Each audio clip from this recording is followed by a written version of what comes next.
Hi, everyone. My name is Malia, and I'm your host of the Mental Playbook podcast, where my guests and I navigate mental wellness for athletes and individuals in the sports community.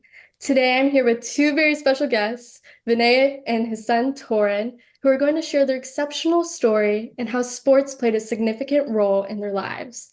So, Vinay and Toren, could you give us a little introduction of yourselves? All right. My name's Toren, and I'm 10 years old.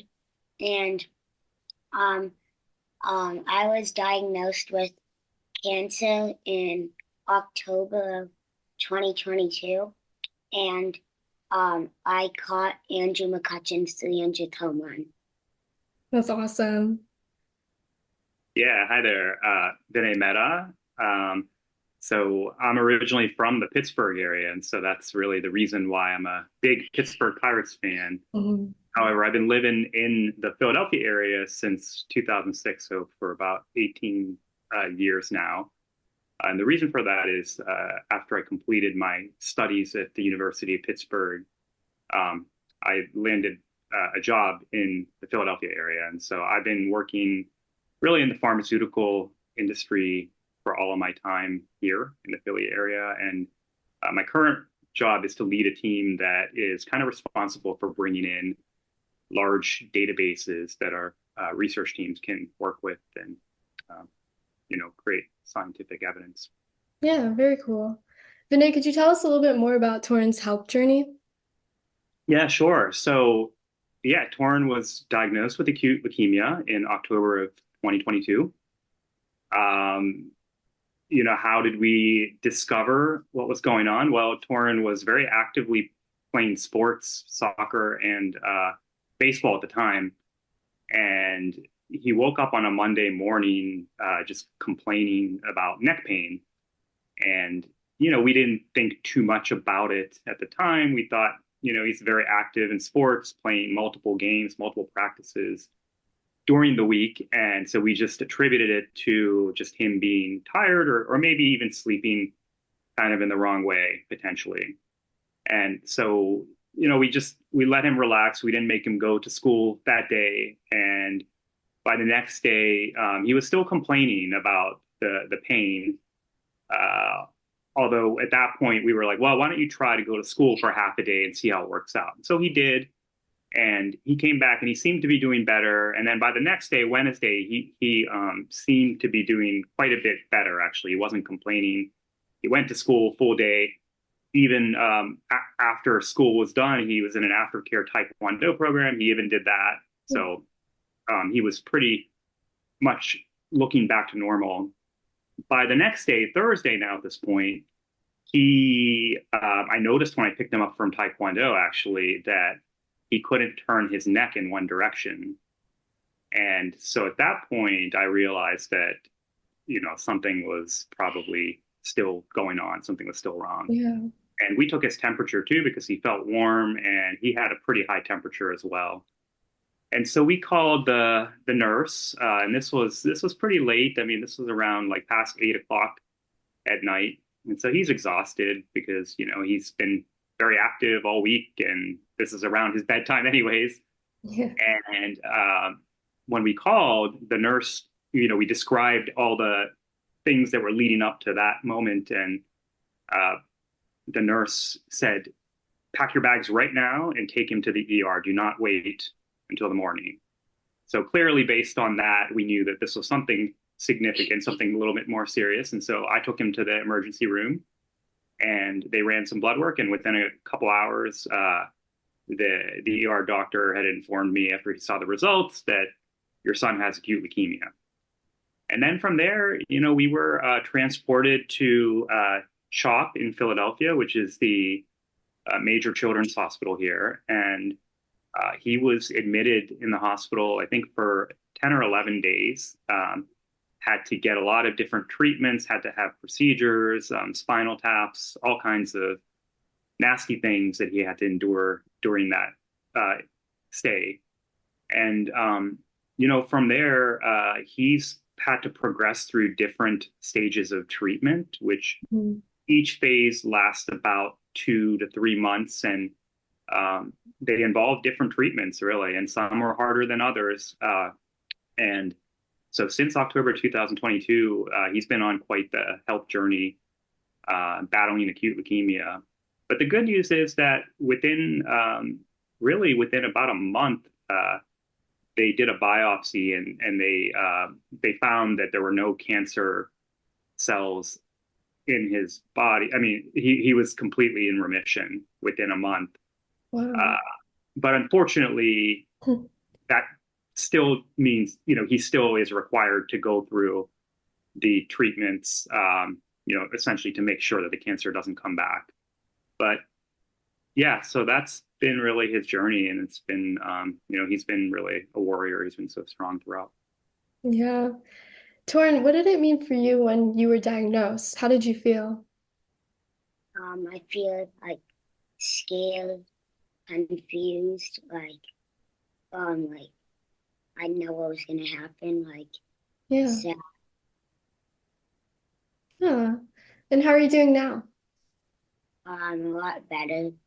Better? Um, yeah, because I only have to go in like once a month, and um I only have to get like procedures like once every 3 months, so it's a lot better. That's great. So have you always been a big fan of sports? Yeah. Yeah. Um, I used to play a lot of sports. I played soccer, basketball, and baseball. Um, and I loved watching sports a lot. Yeah. And I was a big Pittsburgh fan. Yeah. I'm sure. What sports do you enjoy watching or playing the most? I like watching basketball, baseball, football, Do you have a and favorite? probably football maybe. Football? Yeah, and playing I probably like baseball the most. So are you a Steelers fan? Yeah, Yeah. Do you have a terrible towel? yeah. Yeah, you do. Quite a few, quite a few. Nice. Okay, well, Torin, how has your acute leukemia impacted your ability to play those sports? Um, well, actually, when I got diagnosed, I was in like the middle of my baseball playoffs, Oh. and I couldn't play then. So, unfortunately, my team lost in like the first game. And then they sended me like a message to like hope I feel better. And I haven't been able to play like sports. I've been able to play at like recess at stuff in my school, but like not really like any like sports leagues or anything like that. Yeah, and that must be hard, not being able to do something you love, right? How does that make you feel? Not playing. You probably haven't played for a while, right? Yeah, very sad, but um in like probably soon I'm gonna get my port out, which will allow me to play sports. Oh, that's So awesome. Congratulations. That yeah. would be exciting. Mhm. Okay, well, Vinay, could you share some strategies or resources that helped your family navigate during this challenging time? Yeah, I mean, I would say that early on, when he was in the hospital in the early couple months, we didn't say no to people. I mean, there was a lot of people that reached out to us from, the school, people that we work with, people that we're friends with, and um, everyone was really supportive, to help out. And we allowed that. We accepted it because it was something that we knew we were going to have that network of people to help us out, especially as in the early days, everything was new to us, and he was changing so much physically and even psychologically in different ways, and we really had to focus our energy on taking care of him and supporting him. So that helped a lot. And then there were different programs that we became made aware of through this journey. And I can give you a couple examples of different programs that really helped us a lot. Yeah. One is a program called Believe in Tomorrow. They're an Mhm. organization that provides respite housing to families that are going through, something like what we're going through. Yeah. And so we actually last year we got to take advantage of that, and they provided us a week stay at a beachfront house in Ocean City, Maryland. So they provided everything. It was a house right on the beach. They gave us vouchers to all these different activities like free mini golf, amusement parks, water parks, restaurants. It was just really such a great um, opportunity. And at that time, Toren was actually doing pretty well. He was going through a phase that wasn't as bad. And so it was great because we got to benefit from this program, and he got to actually really enjoy all of those activities because he was like feeling strong and healthier at the time. So that's one example. We're involved with the Leukemia and Lymphoma Society. They actually, my wife and I kind of sit on their board right now, and we uh, help support them financially through donations, but they've also supported us by, um, making us aware of different programs and giving us access to different things. And then I would say one program that has really, really been super impactful directly to him is something called Team Impact. And uh, Torrin, would you like to explain to her what Team Impact is about? So it Team Impact is basically a program that a kid that like has an illness, a disability, something like that. Mhm. Um, they get paired with a college sports team, like it could be like any sports team. You don't get to pick, but like it's like close, like a close sport team. Mhm. Uh, that and then you basically get 2 years with them, and you get to like go to their games. You get to like go on the field and practice with them. You get to like go on the sidelines at games and like have dinner with them, and it's like really fun. So I got paired with the um Penn lacrosse team, Wow. and it's been really fun with them. They send me like happy birthday videos, um, and they send me like when I have a procedure, they send a video to like cheer me on. Yeah, wow, that's awesome to be part of the Penn men's lacrosse team. How does that feel? It feels really good. It feels good. And also, happy belated birthday. Thank you. Okay, well, we already talked about your favorite sports teams. Do you have any favorite athletes? Um, yeah. So now, I of course love Andrew McCutchen. Yeah. Um, and like he's probably my favorite baseball player now. Um, with football, I like a lot of Steelers players. I like um Steelers player called Minka Fitzpatrick. Yeah.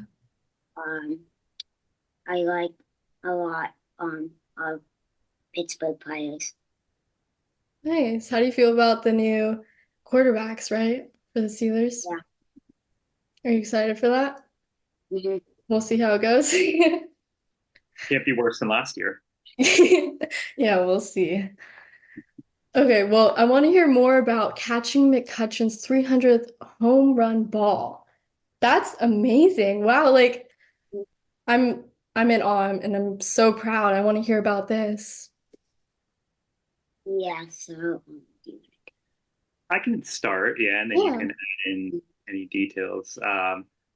Yeah, so of course, we live in the Philly area, and Pittsburgh happened to be coming to Philadelphia to play a series back in April. And so we attended the game on Sunday, April 14th.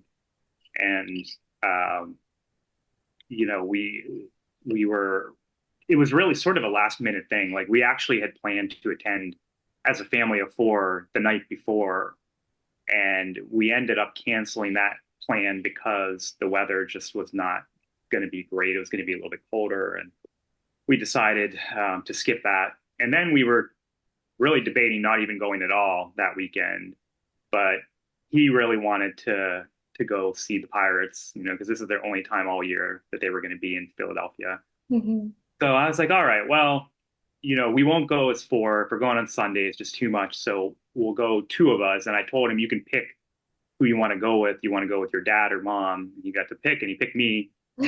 And at that point, there also weren't many tickets left for the game, even for two, because it was just the Phillies were putting out their best pitcher and one of the best pitchers in all of baseball, and he's a hot ticket, so everyone wanted to see him. So we had very limited choices for seating. And originally, I was just going to get the cheapest seats, which are way up in the upper deck. Yeah. And then I found these seats that were a little bit more expensive, and ultimately where we ended up sitting, which is behind the left field home run fence, about 7 rows back. And so we ended up getting those tickets. And I told Toren when we got to the game, I was like, if the Pirates are losing big, which there was a good chance they would be because they were going against a great pitcher, then we were going to leave early to beat out the traffic. I didn't want to stay for the whole game. Right. And then we agreed that if the Pirates were winning, late in the game, then we would stay and watch it. And of course, the Pirates somehow, they ended up taking a big lead, actually. And then going into the ninth inning, yeah, the Pirates had a big lead. And so we were sitting there. A lot of the Phillies fans had actually left at that point. But there was still a decent amount of fans there kind of surrounding us. And then, I have to say, I was like not even really paying attention to the game at that point. I was just thinking, like, I just want to get out of here and get back home. Yeah. And then the ball is hit, and we look at it and we see it's kind of coming like in our direction. So we stand up, and it ended up being hit to the left of us. So it wasn't hit directly to us. And there was a group of people that it was really hit directly at, and they were not able to catch it. And it kind of rolled off like their hands. And then it hit his hat, his baseball cap that he's wearing. It hit the tip of the cap. And then that caused the ball to fly up in the air. And then I grabbed it in the air right before the Phillies fan behind us got it. Nice. And so, yeah, it was just, it was like a series of things that led to that happening, series of remarkable things. Like I said, we weren't even supposed to be at the game. Yeah. And then we were planning to leave early, and then I wasn't even going to get those seats originally. And, he wasn't even wearing his baseball cap for most of the game. And I think if he hadn't been wearing the cap, it may not have even hit off. So, yeah, it was like just a series of events that really led to that ball falling to us. And from there, yeah, we had really experience of our lives since that moment. Yeah, it's really a miracle. Wow. Yeah, so Vinay, can you talk about the impacts this experience had on Toren's well-being and maybe the outlook on life? Yeah, I can start, and then I'm happy to let Toren also talk to that. Yeah. It's been, I think, pretty impactful because it gave us an opportunity to see, really just see like good in people. Like Andrew McCutchen as an example. We got to meet him and find out really how classy of a person he is, and like everything that he did, even right after that game ended and we met him in the clubhouse. Like he gave Toren all this signed stuff, and then all these other players came up to him and really like genuinely wanted to meet him. Like I don't even think they were just doing this because they felt like it was an obligation. They legit wanted to meet this kid because I think they were proud to see that we had made the decision to give the ball back and not try to monetize from it. And so I think that was one thing that's been kind of great, like for him to see just the good in people. And um, when you do good things happen in return. So I think he's learning that. Um, and yeah, I mean, the whole experience though has been very impactful. I mean, it's really a miracle, as you put it. It's a once in a lifetime type of thing. I mean, if it was just an ordinary home run, that'd be one thing, but this happened to be a milestone home run, Yeah. and everything that has come from that, and all the experiences that we've gotten from that. And he's now somewhat famous on the internet. I mean, like he's on all these Oh, articles, yeah. and we've been interviewed by national sports networks, and um, so yeah, it's really been a great experience. Do you have anything to add, Torin, about how Um, it's impacted you?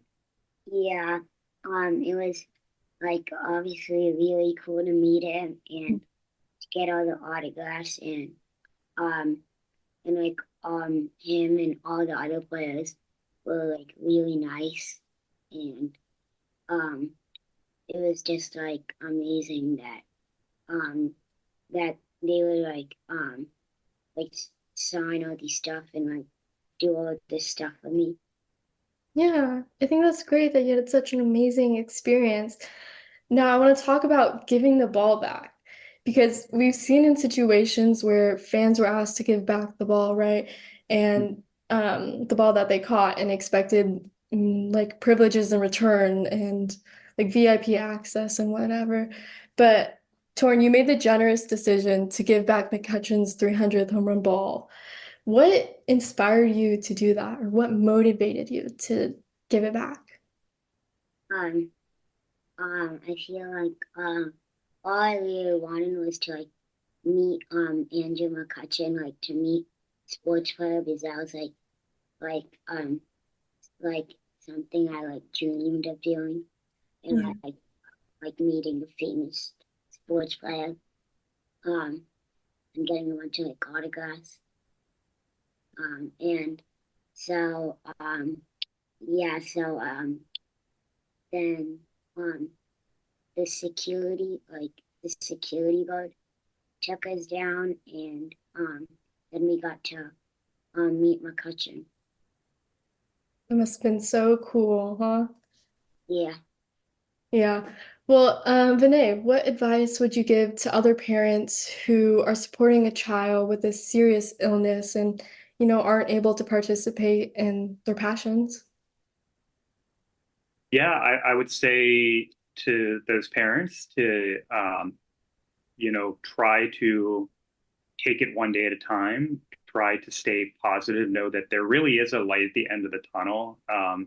In particular with this type of cancer in kids his age, it's the prognosis is very, very good, like long term. So that was one thing that really made us positive early on, hearing that from the doctors that there was a very good chance that he's going to be fine long term. He's going to recover from this, and he's going to live a longer life than us. And so I would say to parents, like, be positive.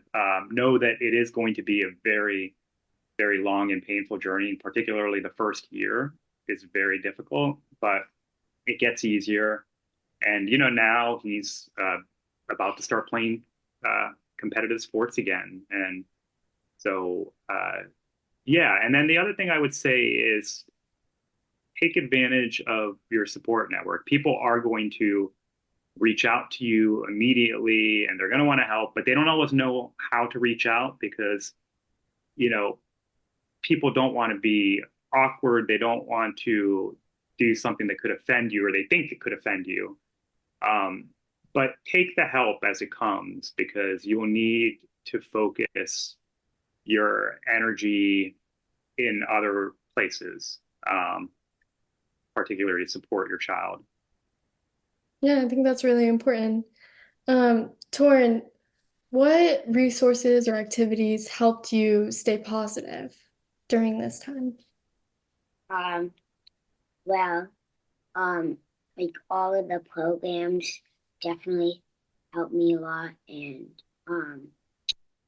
like I feel like my family, like they came to my house a lot more and that like cheered me up.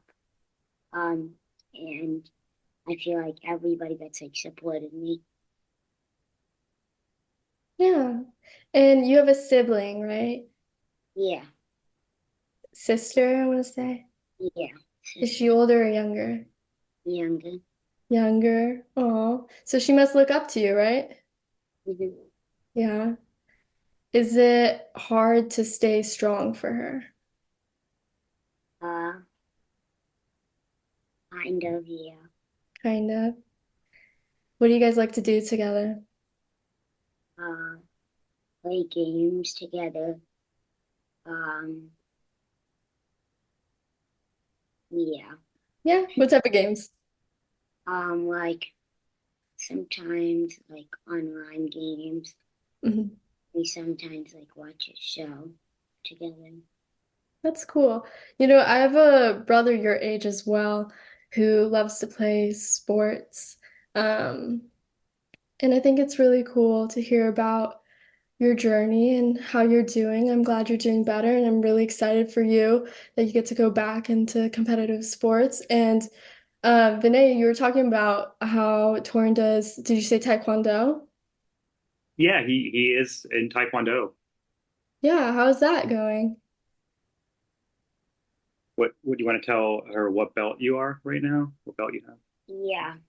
So I just got a lead belt. Um, Okay.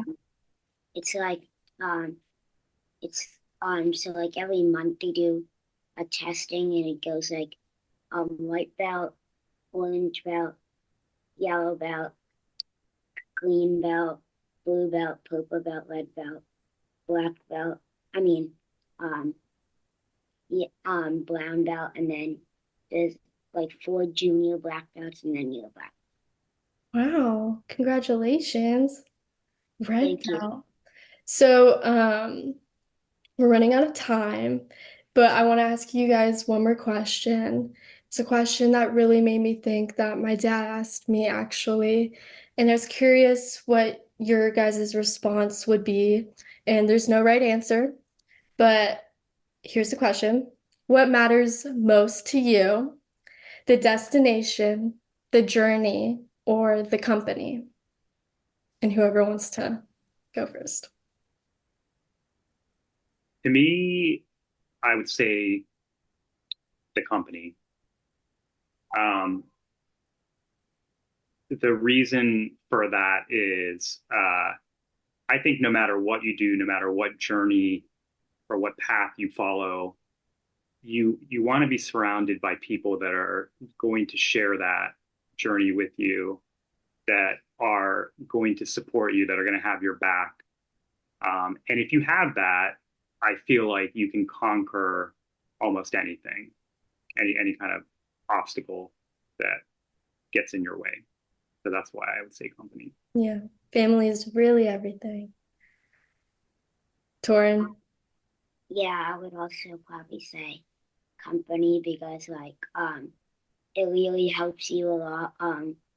Like just being with the people you like and like having all that support to help you through your journey. Yeah, I really like how you put that. That's really amazing.